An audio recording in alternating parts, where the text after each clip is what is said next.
CM Chandrababu మాట్లాడుతున్నారు, live లో చూద్దాం. ఉపయోగం ఉండదు, అందుకే నేను ఇచ్చాను. అయితే నేను మిమ్మల్ని కోరేది, దీన్ని ఎట్టి పరిస్థితుల్లో అమ్మద్దండి. మా ఆడబిడ్డలకు ఒక భద్రత ఉండాలి, ఒక భరోసా ఉండాలి. శాశ్వతంగా మీరు అనుభవించాలి తప్ప తాత్కాలిక ప్రయోజనాల కోసమో ఇబ్బందుల కోసమో దీన్ని అమ్మద్దని మాత్రం ఈ కొండే ఆడబిడ్డలందరినీ కోరుతున్నా. అమ్మరని చెప్పి కూడా నేను ఆశిస్తున్నా.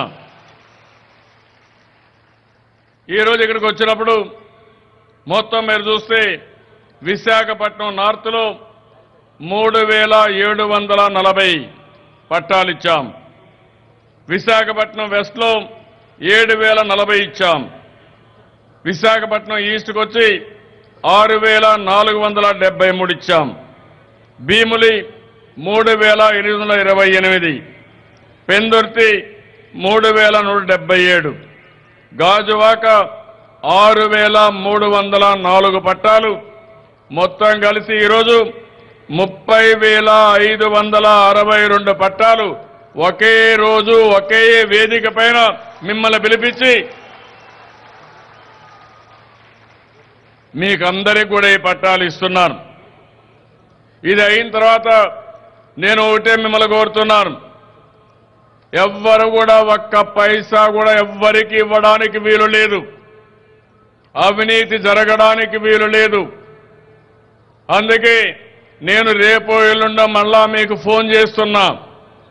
ఎవరైనా ఒక్క పైసా అడిగినా మీరు నిర్మోహమాటంగా నాకు సమాచారం ఇవ్వండి, కఠినంగా చర్యలు తీసుకుంటాను తప్ప ఎక్కడా అవినీతి జరగడానికి వీలు లేదు. నేను ఒక మంచి సంకల్పంతో మీకు మంచి చేయాలనుకున్నప్పుడు నా సంకల్పానికి మధ్యలో ఎవరైనా తూట్లు పడవాలంటే కఠినంగా వ్యవహరిస్తాను తప్ప వదిలిపెట్టే సమస్య ఉండదని చెప్పి కూడా మరొక్కసారి మీ అందరికీ విజ్ఞప్తి చేస్తున్నా. ఈరోజు ఇక్కడ చేసినప్పుడు నేను జిల్లా అడ్మినిస్ట్రేషన్ని మనస్ఫూర్తిగా అభినందిస్తున్నాను. జిల్లా కలెక్టర్ గాని జిల్లా అధికార యంత్రాంగం బ్రహ్మాండమైన పనిచేశారు. ఇక్కడ చూస్తే మొత్తం సర్వే అంతా కూడా డీజీపీఎస్ సర్వే చేయించారు, జియోలాజికల్ మ్యాప్ వాడారు, సర్వే మ్యాప్ వెబ్సైట్లో పెట్టారు. అదే మరిగా ఫోటో కానీ ఆన్లైన్ కానీ గూగుల్ మ్యాప్ కానీ మున్సిపాలిటీ కానీ మొత్తం ఉపయోగించుకుని ఒక శాస్త్రీయంగా పనిచేశారు. నేను వారిని అభినందిస్తున్నా.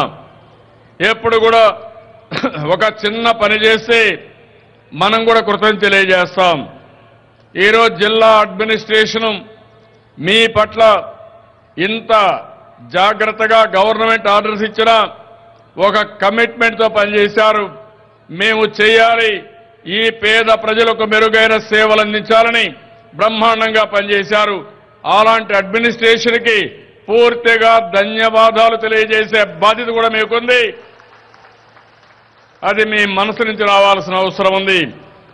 మంచిని ఎప్పుడు కూడా అభినందిస్తే ఇంకా మంచి కూడా ఎక్కువ చేయడానికి ప్రతి ఒక్కరూ ముందుకు వస్తారు. అదే మరిగా వేదిక పైనుండే ఎమ్మెల్యేలని అంతేకాదు తెలుగుదేశం పార్టీ నాయకత్వాన్ని కూడా గ్రామ స్థాయి నుంచి జన్మభూమి కమిటీలు కానీ మిగిలిన వాళ్ళు కానీ మనస్ఫూర్తిగా అభినందిస్తున్నా, మనస్ఫూర్తిగా ధన్యవాదాలు తెలియజేస్తున్నా. ఇది ఒక మహత్తర యజ్ఞం, మామూలు యజ్ఞం కాదు. చరిత్రలో ఎప్పుడూ చేయనటువంటి యజ్ఞం. ఈ పట్టాల పండుగ ఒక యజ్ఞం.